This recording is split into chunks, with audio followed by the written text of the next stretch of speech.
Hello friends, welcome to the new episode of my channel. আমি অরিত্র। এখন এই ভিডিওর মধ্যে আমরা কিছু টিজার ট্রেলার নিয়ে কথা বলবো। তো সব থেকে প্রথমে যে টিজারটা নিয়ে কথা বলবো সেটা হচ্ছে ভোগ বলে যে আপকামিং সিরিজটা আছে, অভিক সরকারের গল্প ভোগের অ্যাডাপ্টেশন হতে চলেছে, যেটা অলরেডি সানডে সাসপেন্সে একবার অডিও স্টোরি হয়ে গেছে এবং সেখানে এটা একটা বিশাল ফলোয়িং আছে, মানে কাল্ট ক্লাসিক ফলোয়িং আছে আর কি এই ভোগের।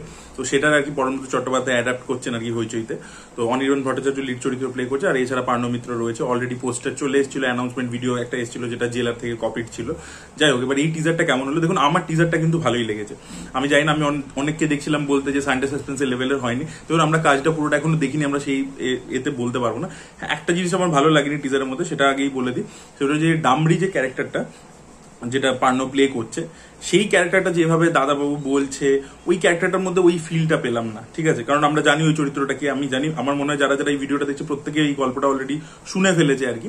তো ওই ক্যারেক্টারটা ওই ফিলটা পেলাম না আর কি, যেরকম আশা করছিলাম যে ওই ক্যারেক্টারটা যেরকম হবে, ওই ক্যারেক্টারটা যেরকম যেভাবে কথা বলবে, সেই ব্যাপারটা পেলাম না। এবং আরেকটা জিনিস হচ্ছে ওর উচ্চারণটা দাইদাবাবু ছিল, তো সেইটা নিয়ে আর কি অলরেডি অনেকে কমেন্ট করছে।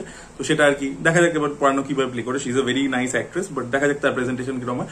বাকি কিন্তু যে ওভারঅল লুক এন্ড ফিল বা যেভাবে পুরো জিনিসটাকে অ্যাম্বিয়েন্সটাকে তৈরি করা হয়েছে, অ্যাটমসফিয়ারিক হররটা, সেটা কিন্তু ভালোই লাগছে, কিন্তু খারাপ কিন্তু লাগছে না। এই অনির্বাণ চান করছে, পিঠে একজন হাত রাখছে, ঘুরে দেখছে, সেই যে পুরো জিনিসটা আমরা দেখতে পাচ্ছি, বা স্প্লিট স্ক্রিনে একদিকে অনির্বাণের মুখ আর একদিকে মূর্তিটাকে আমরা দেখতে পাচ্ছি। তো সেই যে জিনিসপত্রগুলো যেভাবে ট্রিটমেন্ট এবং যেভাবে সাউন্ড ডিজাইনটা করেছে পুরো টিজার জুড়ে, সেটা কিন্তু ভালোই লাগছে, সেটা কিন্তু খারাপ লাগছে না। এবং ওরা লাইটিং ইত্যাদি, বা আমরা দেখতে পাচ্ছি যে তন্ত্র যে পুজো হচ্ছে, ও যখন আর কি পুজো করছে মাতঙ্গির আর কি, তো সেই জায়গাগুলো আর কি আমরা দেখতে পাচ্ছি, সেটা ভালো লাগছে। এবং অনির্বাণ যেখানে রজত দত্তর গলা টিপে ধরছে, ধরে বলছে যে মা আমাকে ভালোবাসে, ওই জায়গাটাতে অনির্বাণের পারফরমেন্সও কিন্তু ভালো লাগছে। তো overall set up, sound design এবং অনির্বাণের পারফরমেন্স সবকিছুই কিন্তু বেশ ভালো লাগছে। দেখা যাক ওভারঅল কাজটা কিরকম হয়, তখন তো আমরা কথা বলবো। তো আপনাদের কেমন লেগেছে অবশ্যই কমেন্টে জানাবেন। এর পরবর্তীতে আমরা কথা বলবো যে নন্দমুরি কালিয়ানরাম, জুনিয়র এনটিআর এর দাদা, তার একটি ছবি আসছে অর্জুন সন অফ বৈজয়ন্তী বলে, যার টিজার রিয়াকশন আমি একসময় দিয়েছিলাম। তো ট্রেলার এসে গেছে। তো দেখুন ট্রেলার, মানে সিনেমার গল্পটার আইডিয়াটা কিন্তু ভালো, যে একজন মা, যে IPS officer, honest police officer, যে মানে নিজের ডিউটি খুব অনেস্টলি করেছে, কাউকে ভয় পায় না, ফিয়ারলেস একজন কপ। সে চেয়েছিল যে তার ছেলেও পুলিশ অফিসার হোক, কিন্তু ছেলে আন্ডারওয়ার্ল্ড ডন হয়ে গেছে। এবার মা ছেলের মধ্যে টাসেল, কিন্তু ছেলে এই যে ডন হয়েছে, ছেলে কিন্তু মানে রাইট পারপাসে হয়েছে। সে দেখেছে প্রচুর মানুষের উপর অত্যাচার হচ্ছে, তাদের উপর কেউ মানে কিছু করছে না ল অ্যান্ড অর্ডার, তখন সে ল অ্যান্ড অর্ডার নিজের হাতে তুলে নিয়েছে। এরকম টাইপের আর কি একটা গল্প। ট্রেলারটার প্রেজেন্টেশন একেবারে ভালো না, ট্রেলারটা মানে পুরো হাই নোটে চলছে, কোনো লো মোমেন্টই নেই, কোনো ইমোশনাল মোমেন্ট, কোনো ভালো ডায়লগ মোমেন্ট কিচ্ছু নেই। মানে সবসময় যেন পেসি ওয়েতে চলছে, এডিট করা হয়নি ভালো করে ট্রেলারটাকে। ট্রেলারটা খালি পেসি ওয়েতে চলে যাচ্ছে, খালি হাই মোমেন্টস, খালি অ্যাকশন দেখিয়ে যাচ্ছে। অ্যাকশনগুলো দেখতে ভালো লাগছে, কিন্তু অ্যাকশনটা আসার আগেও তো কিছু একটা বিল্ড আপ দিতে হবে ট্রেলারের মধ্যে। ট্রেলারে তো একটা গ্রাফ থাকে।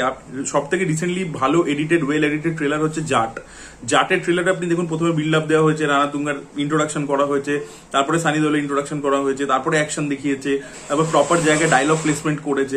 সেই জিনিসটা কিন্তু এই ট্রেলারটার ক্ষেত্রে হয়নি। It's not a well edited trailer, তাই জন্য আমরা হাইগুলো ফিল করতে পারি না, বা অ্যাকশন মোমেন্টস গুলো দেখে আমাদের কোনো গুজবাম্প মনে হয় না, মা ছেলের ইমোশন আমরা ফিল করতে পারি না। মানে পরপর র্যান্ডামলি সিনগুলোকে জুড়ে দেওয়া হয়েছে মনে হচ্ছে। আর আরেকটা কথা হচ্ছে, কালিয়ানরামও আর কি যাই হোক নেপোটিজমেরই প্রোডাক্ট, তেলেগু ইন্ডাস্ট্রিতে প্রত্যেকেই নেপোটিজমের প্রোডাক্ট, বাট কালিয়ানরাম তো কোনো হিট দিতে পারে না। অন্যদিকে ভিলেন হিসাবে যাকে নিয়েছে, সেও জীবনে পুরো নেপোটিজমের প্রোডাক্ট, এবং দাদার কাঁধের উপর ভর করেই নিজের পুরো কেরিয়ার চলেছে আর কি, তাও কিছু করতে পারেনি। সেটা হচ্ছে সোহেল খান। সোহেল খানও এখন গিয়ে সাউথে ভিলেন হতে শুরু করেছে। সোহেল খান এখানে অ্যান্টাগনিস্ট প্লে করছে, এবং ভাই সোহেল খানের মুখটা যা ফুলেছে, ঠিক আছে, মানে খুব বাজে লাগছে। ঠিক আছে, ভিলেনিশ একটা মনেই হচ্ছে না। মানে অনেকেই তো নর্থ থেকে গিয়ে, মানে হিন্দি ইন্ডাস্ট্রি থেকে গিয়ে সাউথে ভিলেন হচ্ছে, কিন্তু তাদের যে প্রেজেন্টেশন যতটা ভালো লাগে বা ডেডলি লাগে, সেটা কিন্তু একেবারে। অর্জুন রামপালও তো ভিলেন হয়েছে বাগবন্ত কেসারিতে, তাকেও কিন্তু ভালো লেগেছিল। সোহেল খান এখানে মানে খুব বাজে লাগছে, তাকে ভিজুয়ালি দেখতে খুব বাজে লাগছে, এবং একবারও মিনিসিং কোনো ভিলেন সেই কোয়ালিটিটা দেখতে পেলাম না। দেখা যাক ছবিটা কিরকম হয়, আমার খুব একটা আশা নেই ছবিটা থেকে। আপনারা যদি ট্রেলারটা দেখেছেন, আপনাদের মতামত অবশ্যই কমেন্টে জানান। আর লাস্ট আমরা কথা বলবো হচ্ছে কেসারি চ্যাপ্টার 2 এর একটি গান চলে এসেছে, তীর্থে তাজ ও সেরা। তো এই গানটা বেসিক্যালি ফার্মার প্রোটেস্ট যখন হয়েছিল, সেই সময় আর কি এই গানটা তৈরি করা হয়েছিল ফার্মারদের সাপোর্টে, এবং তার পরবর্তীতে ওটা খুব পপুলার হয়েছে। সেটাকে আর কি কেসরি চ্যাপ্টার 2 তে ব্যবহার করা হয়েছে। লিরিক্সে তারা কোনো হেরফের করেনি, জাস্ট মিউজিকটাকে একটু চেঞ্জ করা হয়েছে, মিউজিকটাকে আর কি ওই পিরিয়ডের মতো করে আর কি সেট করা হয়েছে। এবং এই ভিডিওটাতে, যে মিউজিক ভিডিও 2 মিনিটেরই করা হয়েছে এটা, গানটা 2 মিনিট। অ্যাকচুয়াল গানটাও আর কি ছোট রান টাইমে ছিল, বেশি বড় ছিল না।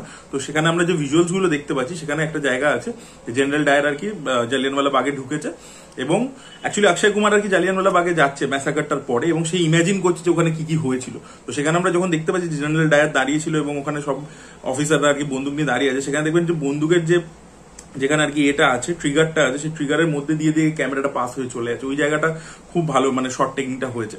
তারপরে আর কি আমরা দেখতে পাচ্ছি পরপর লাশ পড়ে যাচ্ছে, তারপর সব দেখতে পাচ্ছি। তো অক্ষয় কুমার আর কি ফিল করছে, এবং অনন্যা পান্ডেকে কিন্তু এমনি দেখতে ভালো লাগছে, দেখা যায় পারফরমেন্স তার কিরকম হয়, এমনি তাকে দেখতে ভালো লাগছে। আর যেখানে মাধবন আর অক্ষয় কুমার ফেস অফে দাঁড়িয়ে আছে সেই জায়গাটা খুব ভালো লাগছে।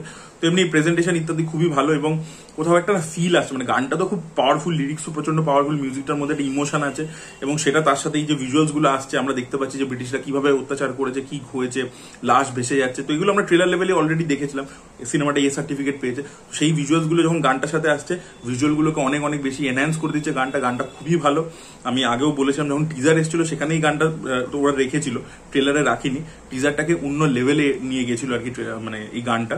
তো সেটা এই ক্ষেত্রেও হয়েছে। গানটা আমার পার্সোনালি খুবই ভালো লেগেছে। আপনাদের কেমন লেগেছে অবশ্যই কমেন্টে জানাবেন, এবং আপনাদের কি মনে হয় কেসরি চ্যাপ্টার 2 বক্স অফিসে কি হিট হবে সেটা অবশ্যই কমেন্টে জানাবেন। এই ভিডিওটা ভালো লেগে থাকলে লাইক করুন, শেয়ার করুন, চ্যানেলটি সাবস্ক্রাইব করতে ভুলবেন না। Bye bye.